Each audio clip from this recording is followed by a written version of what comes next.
The Gospel according to John, chapter 11. Now a certain man was sick, Lazarus of Bethany, the town of Mary and her sister Martha. It was that Mary who anointed the Lord with fragrant oil and wiped his feet with her hair, whose brother Lazarus was sick. Therefore the sisters sent to him, saying, Lord, behold, he whom you love is sick. When Jesus heard that, he said, This sickness is not unto death, but for the glory of God, that the Son of God may be glorified through it. Now Jesus loved Martha and her sister and Lazarus. So when he had heard that he was sick, he stayed 2 more days in the place where he was. Then after this he said to the disciples, Let us go to Judea again. The disciples said to him, Rabbi, lately the Jews sought to stone you, and are you going there again? Jesus answered, Are there not 12 hours in the day? If anyone walks in the day, he does not stumble, because he sees the light of this world. But if one walks in the night, he stumbles, because the light is not in him. These things he said, and after that he said to them, Our friend Lazarus sleeps, but I go that I may wake him up. Then his disciples said, Lord, if he sleeps, he will get well. However, Jesus spoke of his death, but they thought that he was speaking about taking rest in sleep.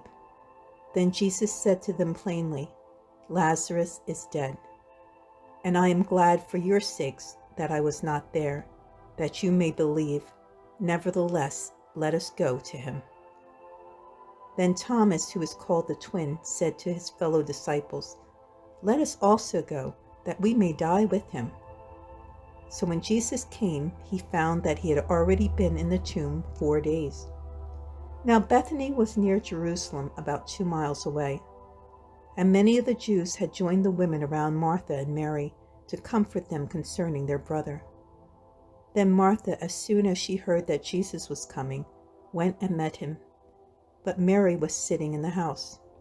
Now Martha said to Jesus, Lord, if you had been here, my brother would not have died. But even now I know that whatever you ask of God, God will give you. Jesus said to her, Your brother will rise again. Martha said to him, I know that he will rise again in the resurrection at the last day. Jesus said to her, I am the resurrection and the life.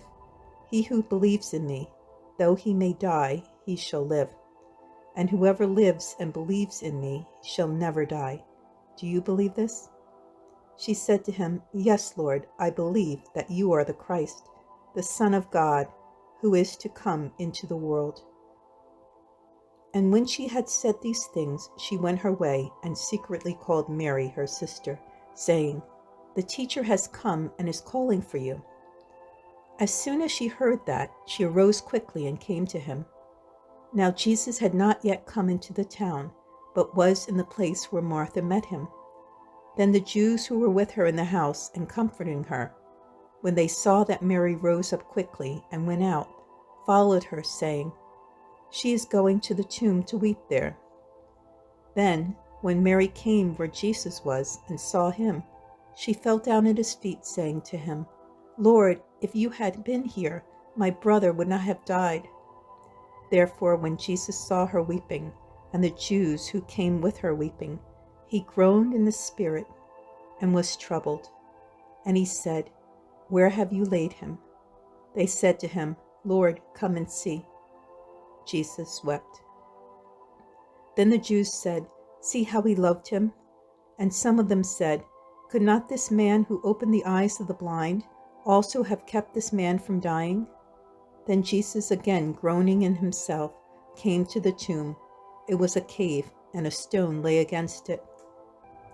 Jesus said, Take away the stone. Martha, the sister of him who was dead, said to him, Lord, by this time there is a stench, for he has been dead 4 days. Jesus said to her, Did I not say to you that if you would believe, you would see the glory of God? Then they took away the stone from the place where the dead man was lying, and Jesus lifted up his eyes and said, Father, I thank you that you have heard me. and I know that you always hear me. But because of the people who are standing by, I said this, that they may believe that you sent me." Now when he had said these things, he cried with a loud voice, "Lazarus, come forth." And he who had died came out, bound hand and foot with grave clothes, and his face was wrapped with a cloth. Jesus said to them, "Loose him and let him go." Then many of the Jews who had come to Mary and had seen the things Jesus did believed in him. But some of them went away to the Pharisees and told them the things Jesus did. Then the chief priests and the Pharisees gathered a council and said, "What shall we do? For this man works many signs.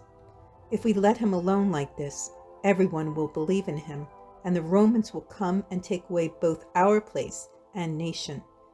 And one of them, Caiaphas, being high priest that year, said to them, "You know nothing at all, nor do you consider that it is expedient for us that one man should die for the people, and not that the whole nation should perish."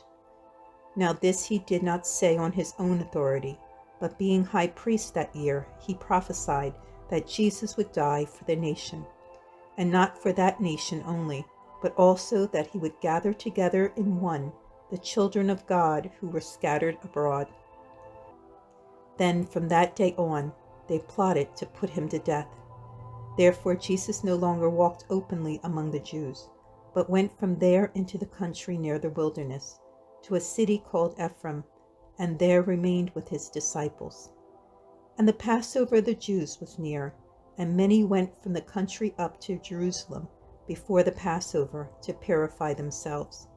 Then they sought Jesus and spoke among themselves as they stood in the temple, "What do you think, that he will not come to the feast?" Now both the chief priests and the Pharisees had given a command that if anyone knew where he was, he should report it, that they might seize him.